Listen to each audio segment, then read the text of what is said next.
السلام علیکم دوستو، کیسے ہو آپ سب؟ میں ہوں عریج اور آپ ہیں اس وقت میرے یوٹیوب چینل عریشہ ناولز پہ۔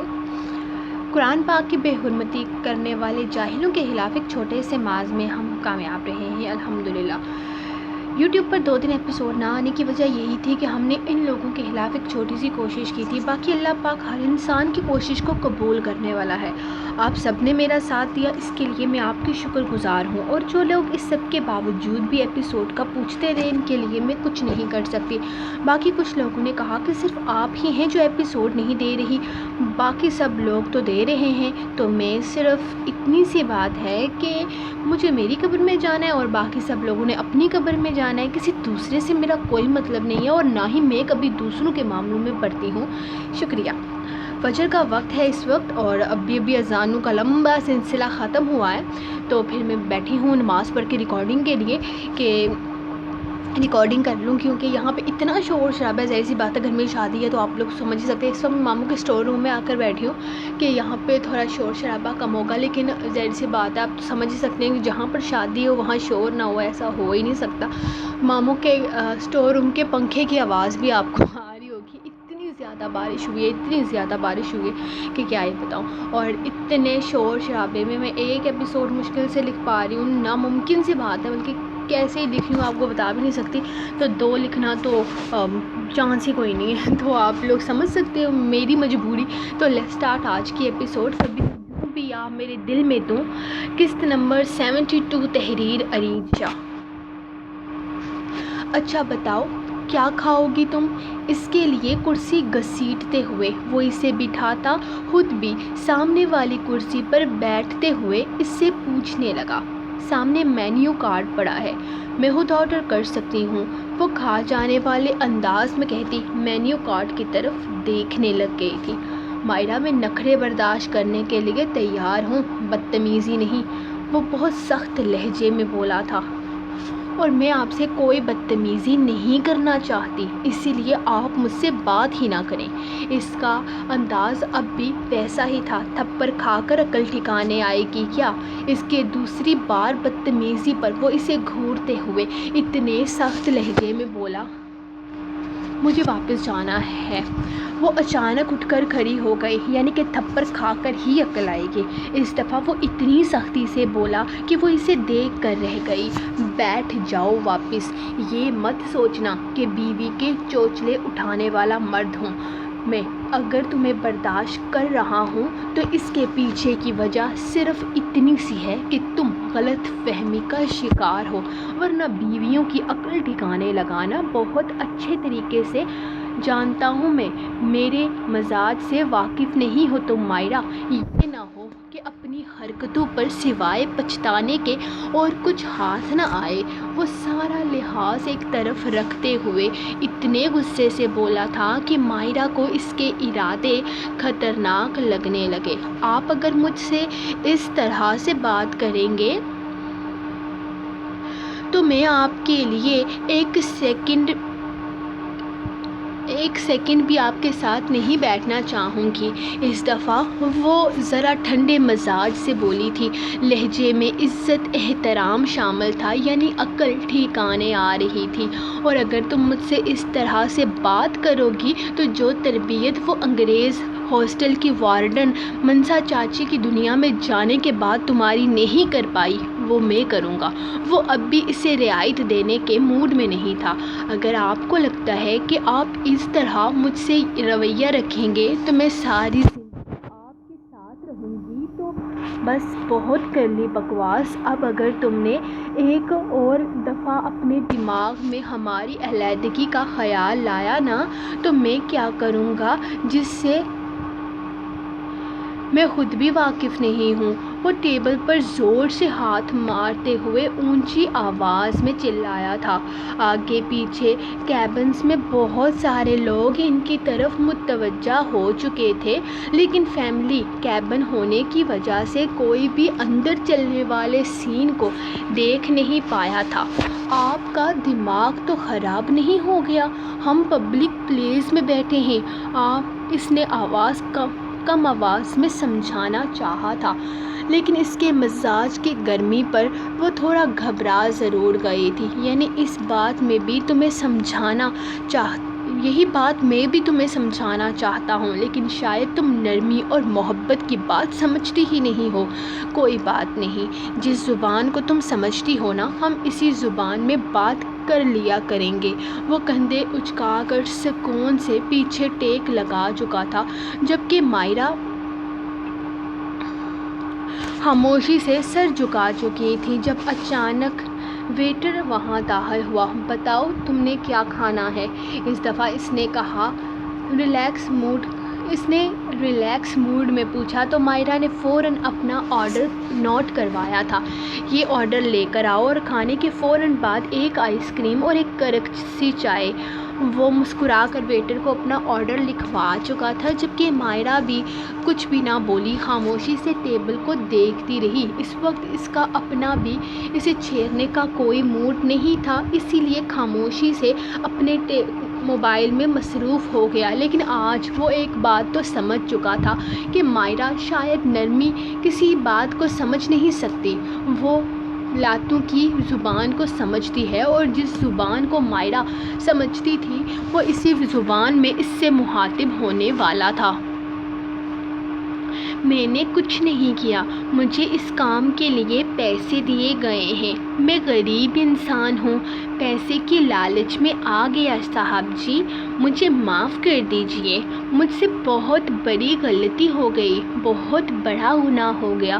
مجھے تو بس یہ کہا گیا تھا کہ ابراہیم کو مارنا ہے، اور میں نے اسی کی گاڑی کا ایکسیڈنٹ کیا تھا۔ مجھے کہاں خبر تھی کہ 4 لوگ مارے جائیں گے۔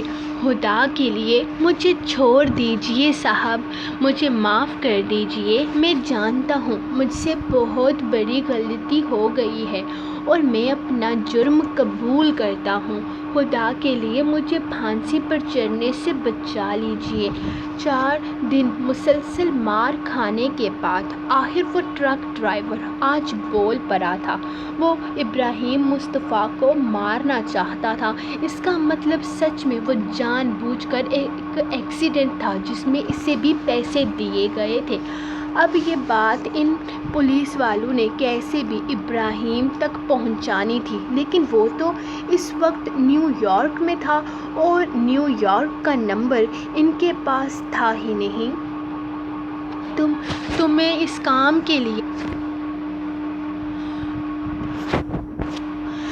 کام کے لیے کس نے پیسے دیے، اور کتنے پیسے لیے تم نے؟ وہ پولیس والا اسے مزید مارتے ہوئے پوچھ رہا تھا۔ جناب، مجھے اس کام کے لیے بدرخان نے پیسے دیے تھے۔ 4 مہینے پہلے بھی میں نے ایکسیڈنٹ کیا تھا، لیکن اس میں ابراہیم مصطفیٰ بچ گیا تھا، اور اس دفعہ بدرخان نے مجھے زیادہ پیسے دیے تھے اور کہا تھا جو بھی ہو جائے یہ آدمی بچنا نہیں چاہیے، اور میں پوری تیاری کے ساتھ گیا تھا۔ مجھے اس کام کے لیے 50,000 روپے کی رقم دی گئی تھی۔ بدرخان، یہ تو ابراہیم کا بہت عزیز دوست ہے، اور اس ایکسیڈنٹ میں اس کا اپنا بھائی بھی مرا ہے۔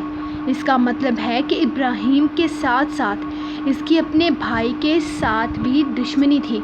پہلے اس نے ابراہیم کو مارنے کی کوشش کی، اور پھر اس نے اپنے بھائی کے ساتھ ساتھ 3 اور معصوم لوگوں کو بھی مروا دیا۔ ذرا گرفتار کرو اسے، پہلے اس سے اس پلان کے پیچھے کی وجہ پوچھتے ہیں۔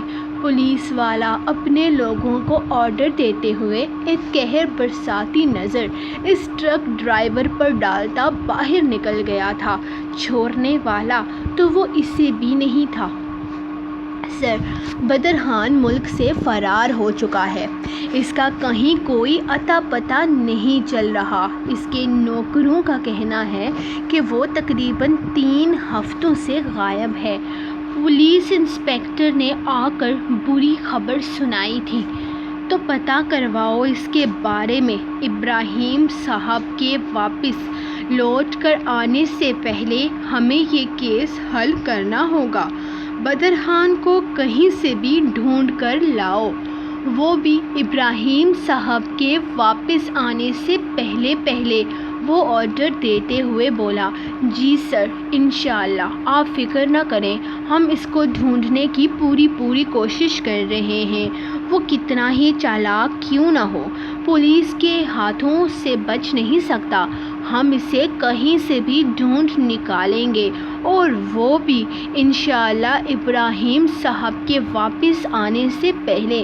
وہ یقین دلاتے ہوئے سلوٹ کرتا باہر کی طرف چلا گیا تھا، جبکہ ڈی ایس پی اسے جانے کی اجازت دیتے ہوئے خود بھی اس کیس کو حل کرنے کے بارے میں سوچ رہا تھا۔ نہ جانے بدرخان کدھر جا چھپا تھا،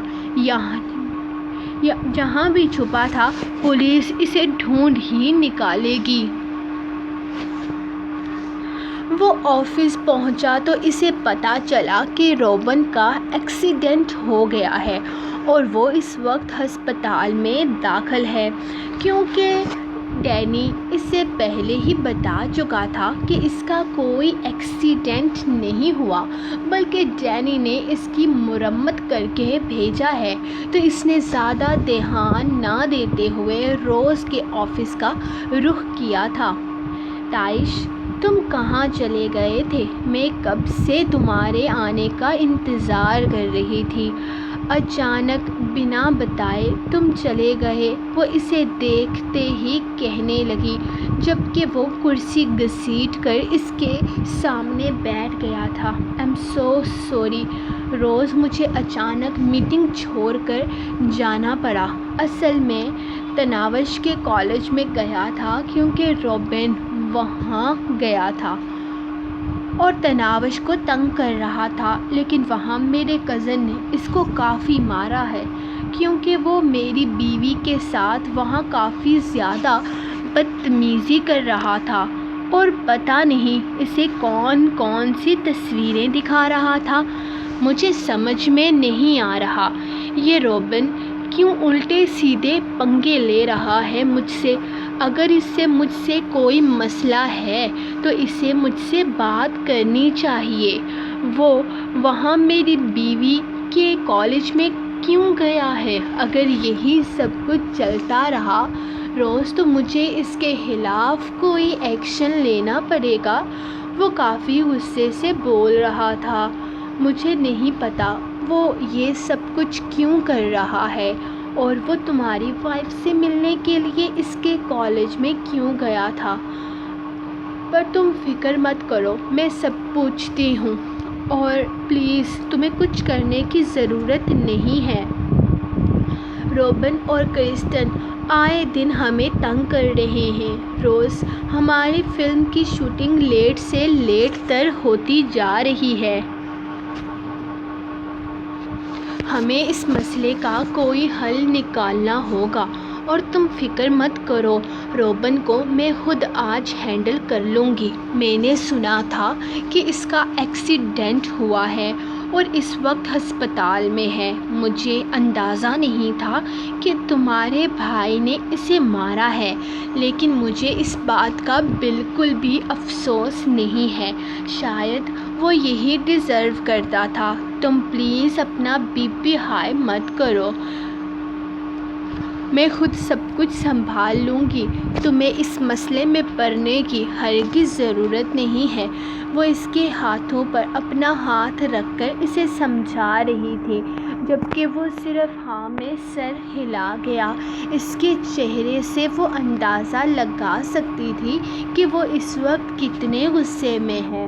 اگر وہ خود اس مسئلے کو حل کرنے کے لیے جاتا تو یقیناً وہ روبن کی حالت کو مزید بگاڑ دیتا، جو ان کی فلم کے لیے ہرگز اچھی بات نہیں تھی۔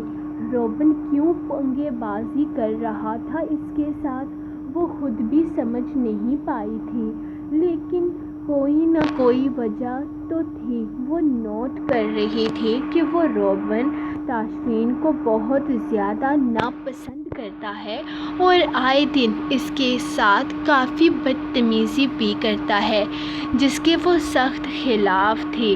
اس نے 2-3 دفعہ روبن کو وارن کیا تھا، لیکن اب اسے لگ رہا تھا کہ اسے کوئی بڑا ایکشن لینا پڑے گا، ورنہ روبن کبھی باز نہیں آئے گا۔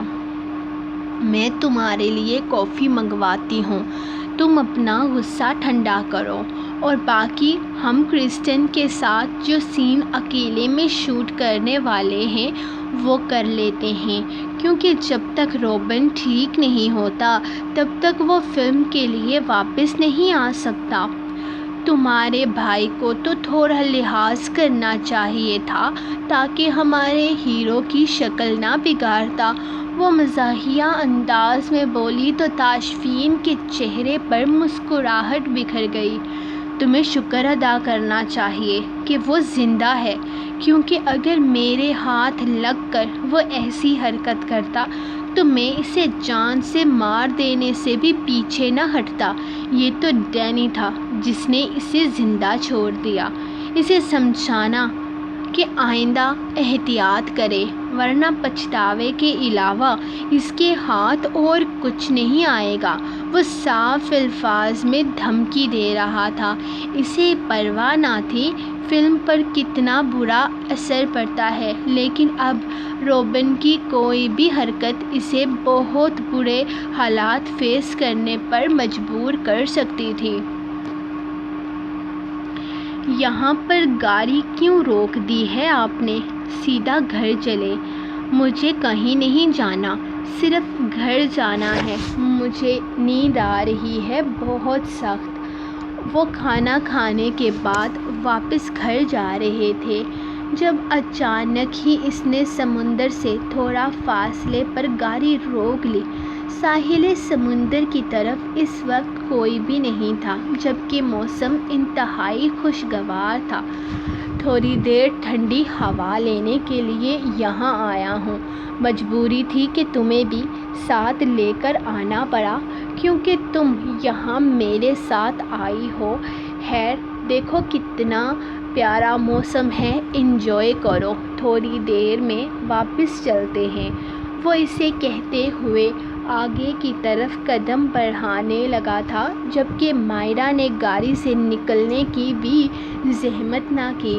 تو تم نے فیصلہ کر لیا ہے مائرا بی بی کہ تم نے آسانی سے میری کوئی بات نہیں ماننی؟ ٹھیک ہے، مرضی ہے تمہاری، منتیں ترلے مجھ سے بھی نہیں ہوتے۔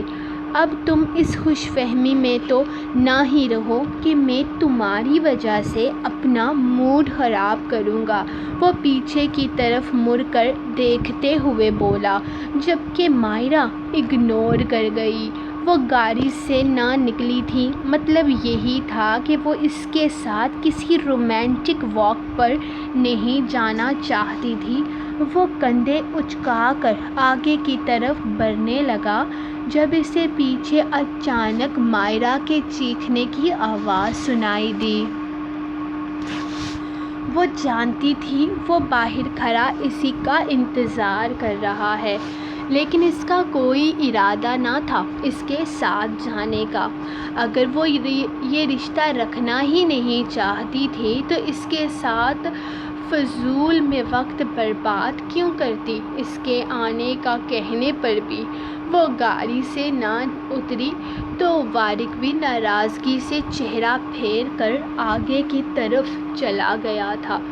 وہ اسے صاف الفاظ میں کہہ چکا تھا کہ وہ اس کی منتیں ترلے ہرگز نہیں کرنے والا، تو وہ بھی اس سے ایسی کوئی امید نہ رکھے۔ جبکہ آج اس کے غصہ کرنے پر وہ اتنا تو سمجھ گئی تھی کہ وارق کا انداز اب پہلے جیسا نہیں ہوگا، لیکن پھر بھی وہ اسے کوئی بھی امید نہیں دینا چاہتی تھی۔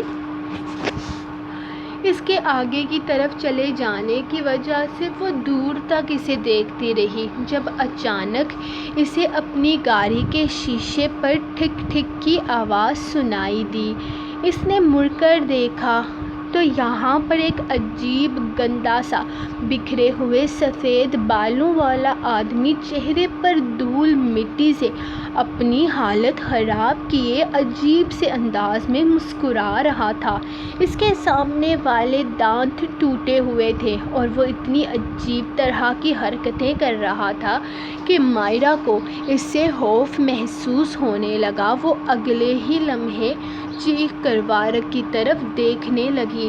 وارق جو آگے کی طرف بڑھ رہا تھا اس کے چیخنے پر بھاگتے ہوئے واپس آیا تو دیکھا ایک پاگل آدمی عجیب سے طریقے سے گاڑی کو چاروں طرف سے اسکریچ ڈالنے میں مصروف تھا۔ اس کے ہاتھ میں لوہے کی کوئی چیز تھی جس کی آگے سے نوک بنی ہوئی تھی، جبکہ مائرا کے چیخنے پر وہ اپنے کام اور بھی زور شور سے کرنے لگا تھا۔ وارق پہلے اپنی گاڑی کے نقصان کو دیکھتا اس آدمی کو وہاں سے بھگانے لگا تھا۔ اوئے تمہارا دماغ خراب ہے، یہ تم کیا کر رہے ہو؟ تم نے میری ساری گاڑی برباد کر دی۔ وہ اس کے ہاتھ سے لوہے کی چیز چھینتے ہوئے اس سے کہنے لگا تھا، جس پر وہ تالیاں بجاتا فوراً وہاں سے بھاگ گیا۔ نہ جانے کون سی خوشی ملی تھی اسے اس کی گاڑی کی تباہی نکال کر۔ بے وقوف لڑکی، چیخنے سے بہتر تھا کہ تم تھوڑا غصہ کر کے اس آدمی کو یہاں سے بھگاتی۔ وہ پاگل انسان ہر انسان کی گاڑی خراب کر دیتا ہے۔ وہ اپنی فیورٹ گاڑی پر اتنا بڑا اسکریچ دیکھ کر اچھا خاصا غصہ ہونے لگا تھا۔ ہاں تو وہ پاگل آدمی مجھے بھی تو مار سکتا تھا نا، اور آپ نے بھی تو گاڑی یہاں پر کھڑی کر دی۔ بندہ سڑک کی سائڈ پر گاڑی کھڑی کرتا ہے۔ ہاں بالکل، وہاں تو وہ بندہ تمہیں کچھ بھی نہیں کہتا۔ وہ پاگل انسان ہے، اگر یہاں آ سکتا ہے تو وہاں بھی آ سکتا تھا، اور وہاں پر تمہیں بچانے کے لیے میں ہرگز اتنا جلدی نہ آتا۔ ہاں ٹھیک ہے، ساری غلطی میری ہے۔ اب گھر چلنا ہے یا اب بھی مٹر گشت کرنی ہے آپ نے؟ وہ اس سے لڑنا نہیں چاہتی تھی، لیکن پھر بھی وہ اسے لڑنے پر مجبور کر رہا تھا۔ مائرا بی بی، اگر نقصان ہو جائے تو اس کا مطلب یہ نہیں ہوتا کہ انجوائمنٹ کو چھوڑ دو۔ میں اس گاڑی پر رونے کے بجائے اس وقت کو بہتر بنانا چاہوں گا۔ وہ کندھے اچکا کر واپس سمندر کی طرف جانے لگا، لیکن اس دفعہ مائرا کا بھی یہاں رکنے کا کوئی ارادہ نہ تھا، اسی لیے وہ بھی تقریباً بھاگتے ہوئے اس کے برابر پہنچی تھی۔ ڈر تھا کہیں وہ پاگل آدمی پھر سے نہ پہنچ جائے۔ اب کیا مسئلہ ہے، جا کر گاڑی میں بیٹھو نا، میرے پیچھے کیوں آ رہی ہو؟ وہ غصے سے بولا تھا۔ اگر آپ انجوائے کر سکتے ہیں تو میں بھی انجوائے کر سکتی ہوں، اور ویسے بھی میں اپنے پیروں پر آ رہی ہوں، آپ کے پیروں پر تو نہیں چل رہی جو آپ کو اتنی تکلیف ہو رہی ہے۔ اور دوسری بات، میں آپ کے پیچھے نہیں آ رہی، آپ میرے آگے جا رہے ہیں۔ اگر آپ کو زیادہ مسئلہ ہے تو آپ میرے پیچھے ہو جائیں۔ وہ کندھے اچکا کر اس سے 4 قدم آگے چلنے لگی۔ نہ جانے کیوں وارق کو تنگ کرتے ہوئے اسے بہت مزہ آ رہا تھا۔ تھوڑا سا آگے جانے پر وہ اسے ایسا محسوس ہوا جیسے اس کے پیچھے کوئی بھی نہیں ہے۔ اس نے مڑ کر دیکھا تو وارق واپس کی طرف جا رہا تھا، اور اس دفعہ پھر سے وہ فل سپیڈ میں اس کے پیچھے آئی تھی۔ اس کا دماغ تھوڑی خراب تھا جو وہ اکیلے کہیں بھی گھومنے نکل جاتی۔ اب کیا مسئلہ ہے، جاؤ نا، میرے آگے آگے چلنا تھا تم نے۔ اس کے اپنے پیچھے آنے پر وہ اسے گھور کر بولا، جبکہ وہ منہ بناتی اس کے پیچھے چلنے لگی تھی۔ وہ کافی دیر رہا تھا وہاں، جبکہ مائرا بھی اس کے ساتھ ہی آ رہی تھی۔ ان دونوں میں کوئی بات نہ ہوئی، لیکن پھر بھی ان دونوں نے اس وقت کو کافی زیادہ انجوائے کیا تھا۔ وارق سمندر میں پتھر پھینکتا تو وہ بھی وہی حرکت کرتی اور اس سے زیادہ فاصلے پر پھینکنے کی کوشش کرتی، لیکن اندھیرا ہو جانے کی وجہ سے وہ صرف آواز ہی سن پاتے۔ اگر فارق ننگے پیر چلتا تو وہ بھی ایسا ہی کرتی، اس کی نقل کرتے۔ اسے بہت مزہ آ رہا تھا، جبکہ فارق خوب ناراضگی دکھاتا اس کے ساتھ ایک اچھا وقت گزار رہا تھا۔ سو گائز، یہ تھی آپ لوگوں کی آج کی ایپیسوڈ۔ ان بیزی ڈیز میں ایپیسوڈ لکھنے کی کوشش کر رہی ہوں، لائک تو بنتا ہے نا میرے لیے، تو کر دو پلیز یار۔ آپ لوگ نے ابھی تک پچھلی ایپیسوڈ کو بھی لائک نہیں کیا، ایسے تو مت کیا کرو۔ ایک تو آپ لوگوں کے لیے کیسے بھی ایپیسوڈ لکھنے کی کوشش کرتی ہوں، کم از کم آپ لوگ لائک تو کیا کرو۔ خیر، ملیں گے نیکسٹ ایپیسوڈ کے ساتھ۔ میں نے تو نیکسٹ ایپیسوڈ لکھی ہے، اس کی ریکارڈنگ بھی میں نے ابھی ہی کرنی ہے، کیونکہ بعد میں مجھے وقت نہیں ملنا، تو شاید مجھے 9 تاریخ کو چھٹی بھی کرنی پڑ جائے۔ خیر، یہ ساری باتیں ہم بعد میں کر لیں گے، فی الحال مجھے اجازت چاہیے، کیونکہ باہر اب شور شرابے کی آواز نہ شروع ہو چکی ہے، تو زیادہ ٹائم نہیں ہے میرے پاس بھی آپ لوگوں کے ساتھ گزارنے کے لیے، ورنہ ابھی تھوڑی دیر میں نا مہمانوں کا جمع ہو جائے گا، کیونکہ گاؤں میں شادی ہے، تو آپ لوگ سمجھ سکتے ہو کہ گاؤں میں آگے پیچھے وہ جو نیبر لوگ ہوتے ہیں، ان کے بھی کافی زیادہ آنا جانا ہوتا ہے ماشاءاللہ سے۔ ہم شہر میں رہتے ہیں تو وہاں پڑوسیوں کا کوئی سسٹم ہی نہیں ہوتا، لیکن یہاں پر اتنے لوگ آتے جاتے ہیں۔ رات ہم تقریباً 3 بجے تک ہم وہ گانے گا رہے تھے، تو محلے کی ساری آنٹیاں بھی ساتھ میں بیٹھی ٹپے گا رہی تھی، تو آپ لوگ اندازہ لگا ہی سکتے ہو کہ یہاں پہ گاؤں کی شادیوں کی الگ ہی رونق ہوتی ہے۔ تو ہم ملیں گے نیکسٹ ایپیسوڈ کے ساتھ، تب تک کے لیے اپنی رائٹر کو دیں اجازت اور دعاؤں میں یاد رکھیں۔ اللہ حافظ۔